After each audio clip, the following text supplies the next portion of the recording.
Good morning, good afternoon, good evening, wherever you are located right now. Today, I would like to share with you how people are mapped based on our culture background that will be useful for our visual ethnography activities during the summer camp of 2022, as well as our multicultural working environment. Techniques that made us successful with a group of people from one country may not work with another group from a different country. To be collaborative, we need to embrace cultural diversity and open ourselves to learn different communication approaches and making adjustments along the way. We need to learn and relearn new strategies to communicate effectively with different groups of people. During this visual ethnography summer camp, we are going to interact every day for 2 weeks with friends from different culture background. In this video, I would like to point on skills that we are going to use or experience in daily activities, especially in communication. We are going to start with communication. As we are working or build a networking with people around, very little chance that we are only working with the same nationality. Especially to this generation and era, we work with different nationality in everyday life. For example, we could lead a meeting from Germany or Japan with Indonesian audience where they are born and raised and live in Indonesia. Of course, we can get it done through the internet, communicating back and forth and try to win a deal and get the yes words. But we may face some difficulties in communicating. In the globalization, people are traveling a lot more. For younger generation, prefer to do semester abroad through exchange program, either short or long period of program. For example, what we are doing right now, we are having a visual ethnography program where the participants are from Germany, Japan, and Indonesia. So the reason people choose to study or doing activities outside of their college is widening his or her horizons and also getting some experiences, friends, or networking. Having experiences of other countries will also adding value in resume perhaps, or even for self-improvement. It will enrich themselves when working with people from other nationality. Knowing other culture is important before interact with foreigner, and we can be aware of doing or acting without offending others.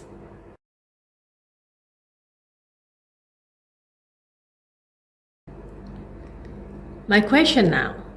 Have you ever having conversation where you were talking, asking your friend, whether asking their opinions or anything, and seems your friends doesn't grasp or what you were asking, they don't understand. Not even asking twice, but you didn't get any reply at all. I'm sure it happens to each of us.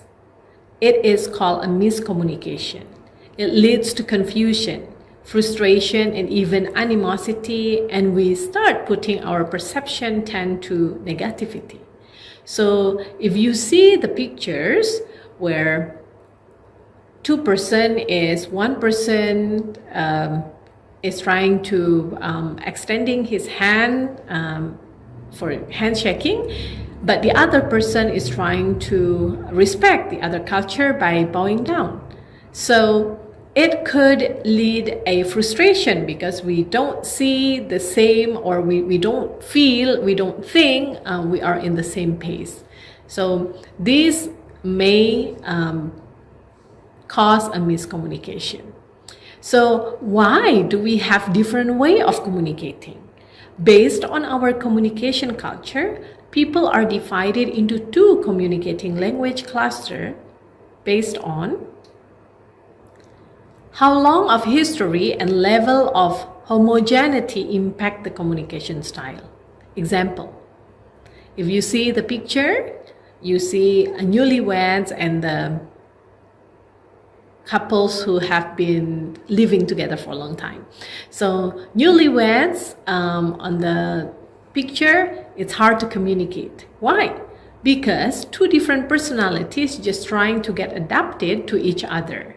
However, if you see in another picture, people who live together for a long time, they shared many things together, so they do understand of each other, and they might not need to express a lot of words, but it could be just an eye wink, they would understand each other. Having shared context. Thinking about when we are travel abroad. When we are travel abroad, especially to Western countries, we have to follow signs to get to our destination, right? The signs are clear and easy to be followed. However, if you come to Indonesia, or especially when you come to Bali, you will be so amazed if you find clear signs or direction, because we are not taught to read signs, not taught to read a map. We have been taught since early childhood to ask around and never be shy to ask around. Otherwise, we will get so lost. So, in this context, interpersonal communication is highly needed. And especially if you see both of the pictures, when people are asking around and the other is just trying to follow the map, it also shows how the collectivism culture versus the individualism culture. So collectivism cultures versus individualisms shown here, because in a country where people are more collective, they feel safer when asking people around. In another hand, in a country where people tend to be individualism, they have to use their ability to find out on something, because bothering others is annoying. So some people thinking that if I nagging or asking a lot of people, they will feel their time is wasted and it could annoying people. So those two examples give us clear understanding how people are different in communication way. There are two types of context culture in communication. Those are, one is low context culture and two is high context culture. Now, on the other side, what is low context culture? Low context tend to be more rational, more finding the end of result, such as numbers, facts, dates. So the story here is not important. Low context culture, good communication in low context culture is precise, simple and clear. Messages are expressed and understood at a face value, where repetition is highly needed and it helps to clarify the communication. So in low context culture, when it is formed, where a country is shaped by enormous of immigrants from various countries, where they share different histories, different languages, and different background, and cause them to share a little context. Due to many people are coming to a country who have different background, ethnicity, and also language, it causes adaptation to the situation is required to be fast. Not only adapt to the way a new environment, new social life, and new working lifestyle is highly needed, since people need communication as a tool to understand each other, it requires fast learning. Must be concise, explicit to minimize the ambiguity as well as misunderstanding. People must keep in their mind things that they would like to communicate. And there is a word or a shorten, it's a lot of people say KISS, KISS. So what is KISS? In communication, we keep saying is KISS is keep it simple and straightforward. It requires attention to the literal meaning of words than to the context surroundings. To minimize the misunderstanding, sending and receiving accurate message and enable people to comprehend, perhaps some of them have very little language ability. The signs for direction is very clear and followable.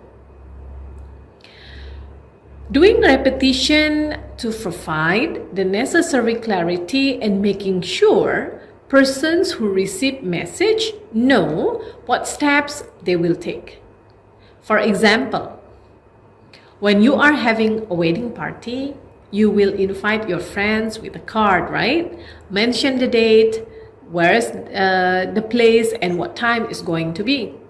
And you are asking people to make a reservation in order to confirm whether you are going to be in the wedding party or not, or are you coming or not.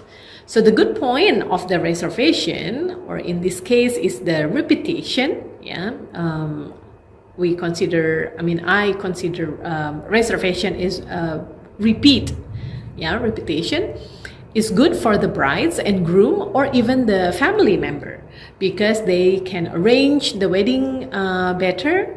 They can arrange the wedding more details, how many people will arrive in the wedding, how much food that they will have to provide for the wedding invitees. So here also it shows, because everything takes faster, people are not focused much on interpersonal relationship, because must be focused on following standards and procedures that may lead to a short-term relationship. And in the low context culture, flexibility is very limited. Plan sometimes change. It's considered abnormal, and sometimes it's not tolerable, because everything is just stick with the time being. So, in the other hand, what is high context culture? Based on high context culture, good communication is powerful and layered. Messages are both spoken and read between the lines. Messages are often implied but not plainly expressed. I give you example where high context culture tend to have a long shared history. Usually, they are relationship-oriented societies where networks of connections are passed on from generation to generation and generally shared context among community members.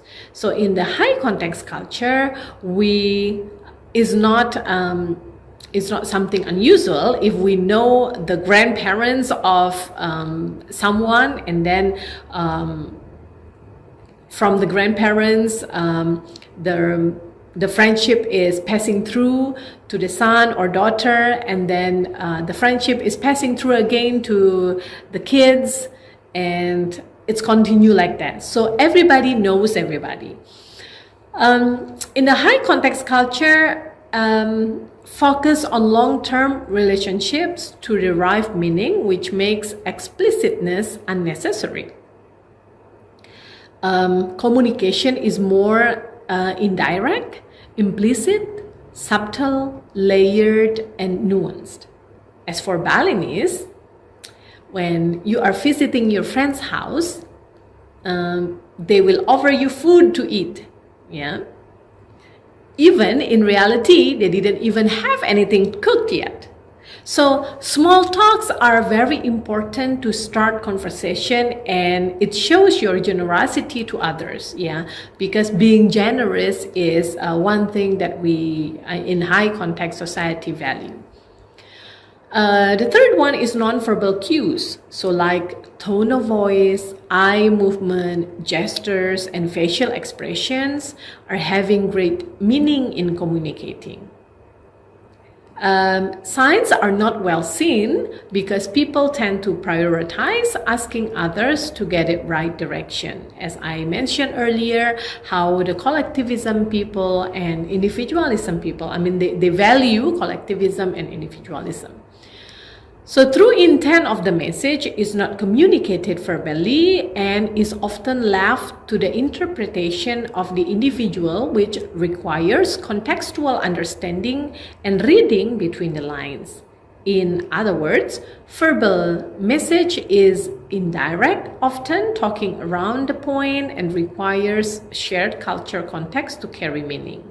For example, in the low context culture, you invite people to your wedding. So earlier, I was mentioned about how the low context culture giving the invitation. So now, how high context culture giving the invitation as well. So when people are invited to a wedding, they are not using the written invitation. I mean, not always, yeah. So most of them are using the written invitation, but in the high context, the interpersonal communication is highly demanded. So written or card invitation sometimes could be the second option. So brides or groom or parents will inform their closest one to attend wedding by passing oral invitation. For example, I will have a wedding. Because we are very close, I do not need to send an invitation because sending invitation might offend somebody. Yeah. Why? Because they feel that why am I invited with the card? Yeah. Where we are, one person to another person having a very close relation. So the inviter will just say when the date, time, and place of the wedding will be held. And the invitees will be putting in their calendar and they try to remember. So that is how the difference between low context and high context culture. In high context culture, people tend to be nice to others by asking personal questions. So when we are going to visit places in Indonesia, either in Bali or Yogyakarta, we might bump into a person, a seller on the street, or people that we talk among our group, and they might need to know where are you from? What are you doing here? Do you have any children? This is your first time to come to Indonesia, and what is your opinion? So low context culture need to be ready when people ask personal question without any offensive feeling. Yeah, so don't feel that, ooh, why do they questioning me? Why am I asking that many questions? So don't feel like that, because people in high context culture, they're just trying to be nice. They would like to know you better in order to engage the interpersonal communication. Yeah. So in the low context culture, we talk also about flexibility. But in high context culture, flexible is highly adjusted because people always try to be positive if something come up last minute. As it was explained before, that the characteristic of low context are literary, explicit, simple, concise, and clear, and everything must be repeated to avoid mistakes. And when we are working with multinational culture, summary of meeting is not enough just to be read, but written summary is a must to be shared to the meeting members. It will very beneficial when we are working in a company where multinational employees are there, interact with each other. So where the high context culture, the characteristic are all the message sometimes have different meaning based on how the receiver's understanding. Therefore, it is called layered. It takes more words to get to the point. Because it is layered, the receiver must have good listening and understanding to convey the message right. Due to interpersonal relationship, therefore people tend to have more feeling involved. Sometimes it could lead to hard feeling because it might not be understood well enough by the receiver. Or it also could be the sender was using layered way of communication and the receiver was not paying fully attention. So during interaction with low context culture, All culture background must understand that behavior norms are communicated by putting in writing rather than personal enforcement. It was not only verbal information or verbal warning, but it is realized into a written information or warning. When we did something good or bad during our task progress or completion, being called to the office and being corrected is considered rude. Everyone follows strictly the signs and will feel lost when they don't see any signs. And in the working environment, day off is mean day off. It is his or her rights not to do any work related since the day off mainly for personal time. So a lot of people, when they say, hey, I am going somewhere, so please don't give me any work. Yeah, because day off means day off. Because low context culture is mainly written communication, therefore, before someone signs anything, a person must understand completely what he or she is signing, or in other words, avoiding gray area. Legal system is the highest and no compromise. So we need to read all the blueprints in order for us to understand. Definitely, yes means yes. When someone say yes, it is an integrity and it is a commitment to finish the task. So as you see from the slides, you see the different side of countries who are considered as a low context culture and countries who are in the middle, where they could be tend to high context culture or low context culture. And on the other side, you see the countries that are mainly value, or the way they communicate is considered high context culture. How do we work or interact with people from high context culture? So earlier we talked about how we work with low context culture, and now how we work with people from high context culture. So since there is not many signs to follow, yeah, and this has happened a lot in Bali, when you will see during your travel in Bali, there is a lot of ceremony being held, and you will out of the blue there will be a route will be rerouted, and we have to go along with the changed road direction. So sometimes they will close the road and we will reroute it to another direction, to the communities, small roads which we never expected to be in that kind of road. So instead of being lost, everyone must be able to ask around, or must have consciousness on surrounding, because we don't see, hardly ever seen a sign in a community's road.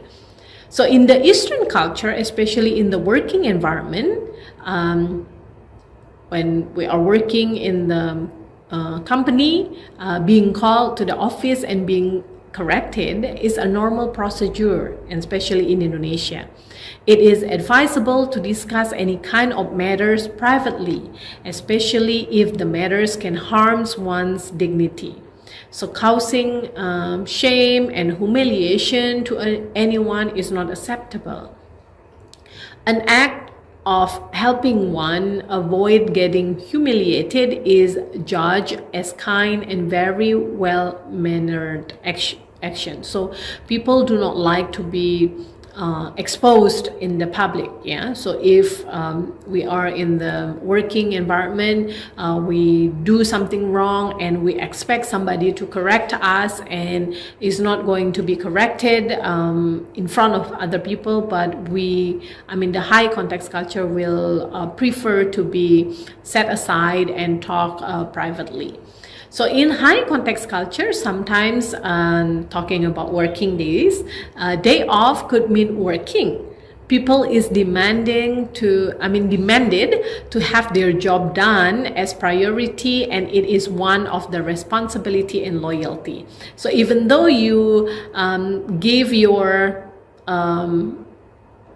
leave of absence to your superior, to your boss, and then you said, hey, I am going for vacation for a week, and then sometimes our friends will call, hey, can you give me some update on this? So it doesn't mean that we are completely off. We are just still working, but it's not in the office. So that is consider working in the high context culture. In every important documents, people are obliged to read the details, but most of the time is ignored. So reminder is important. We have to keep reminding because sometimes people are just switch tasking from one thing to another, and they tend to forget about things, and so we have to remind them. As high context, our put relationship is the highest, therefore pre-existing trust through interpersonal relationship is a preference. Yeah. So when we have, for example, when we are talking about working and we have friends coming or work-related partners coming, yeah, we usually do more kind of like fun activities, yeah, instead of talking about work, yeah, because we would like to build the interpersonal communication in order to have the partnership better. So the last regulating behavior is yes could be mean yes, no, or maybe. So why? Because in Indonesia, everyone, I should not say in Indonesia specifically, but in the high context culture, everyone always try not to hurt anybody's feeling when they act or talk. So therefore, sometimes people become so polite, and it's hard to know what they are really meant. So people trying to avoid saying no directly for fear to sound disrespectful. That's why most will say yes, but. Yeah, so probably you will, yes, I think, and it's already means as clear as no or agree or maybe. So therefore, when we convey the message, the sender must making sure that the receiver is understand completely.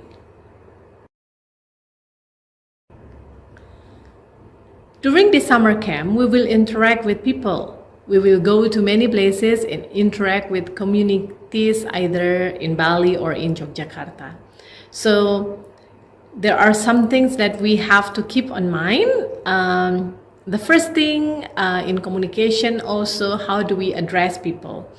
In low context culture, people are often referred mostly by their first name, and it is not uncommon to address those older than you by first name. However, in high context culture, people are often addressed appropriately with Mr., Mrs., Miss, or in Indonesia, we call a male version is Bapak. For female, we will call Ibu. For people who are older or the same age as us, either male or female, we call Kakak. And we call Ade for younger age. So addressing people with those Bapak, Ibu, Kakak, Ade, or other things, it is a sign of respect to others. When you walk around to buy something, people often call you Kakak, even though you are seems younger. It seems offensive if we call someone by using their first name, unless you are older than known him or her very well. In nonverbal language, we also communicate with gesture. In Indonesia, when we are giving out something to others or receiving things from others, it is preferably using our right hand. Why? Almost every kind of activity is using right hand, or at feasible using right hand, such as eating, drinking, giving present, accepting presents, or etc. Because the left hand tend to do all things are unclean. And number 3 is imagine that we are having presentation in a class while the presenter is giving presentation. One of the audience will going inside the room. What will low context culture and high context culture do? So in the low context culture, people will wait until the presenter finishes presenting, then he or she will go inside. Because people don't want to get interrupted, and interrupting is considered unpolite. Whereas in the high context culture, people will go inside but bowing the body while walking to show that he is respecting the presenter and get the permission to go inside. Number 4, when you arrive in Indonesia, you may hear how people communicate by sounding their car or scooter's horn. It is communicating through honking. Yeah. So in low context culture, car horn honking is done very rarely, and it is only used when it is important. Where in high context culture, horn honking is some type of communication between riders or drivers to other passengers or other drivers. People use horn at any time, either mad, hurry, reminding others something is coming, or just saying hi to others that they know. When you are passing by, sometimes, hey, hong hong, and yeah, you see your friends is passing by. So here is communicating is very important when we are working in multicultural environment. So we do not want to offend anyone with our conduct, because we just don't know. It's our ignorance. But here, during this visual ethnography, of course, we are going to communicating, we are interacting with each other. So therefore, we need to understand how we communicate between each other. Yeah. In the communication things, we learn there are 2 types of communication culture background, where one is low context culture and the other is high context culture. And then we can see also from the previous slides that based on the culture map, it is mapped where each nationalities is kind of like grouping into the culture way of life. For example, Germany is tend to be a low context culture. Indonesia and Japan is tend to be a high context culture, but also there are some countries they are having in between. Yeah, so those are the things that we can learn from communicating at each other. And just remember, communicating is spending time with each other, and communicating is also exchange of information. So whichever way you look at it, either in the low context culture where you are thinking communicating is a time being, and then in the high context culture, communicating is everything to get to know more others better. So I hope that this will help us during our program, Visual Ethnography Summer Program 2022. To end my slides, I would like to quote a communication is king, understanding is everything by CIKD. So we do hope that we can communicate better with each other, and we value, we understand how low context culture and high context culture is communicating. So the last one, I would like to thank you your time of watching this video, And I would like to say terima kasih, matur suksma. Yeah, in Bali we call it matur suksma. It's mean thank you. So we are looking forward for your participation in summer camp Visual Ethnography 2022. Started in Bali and then we will go to Yogyakarta. Thank you.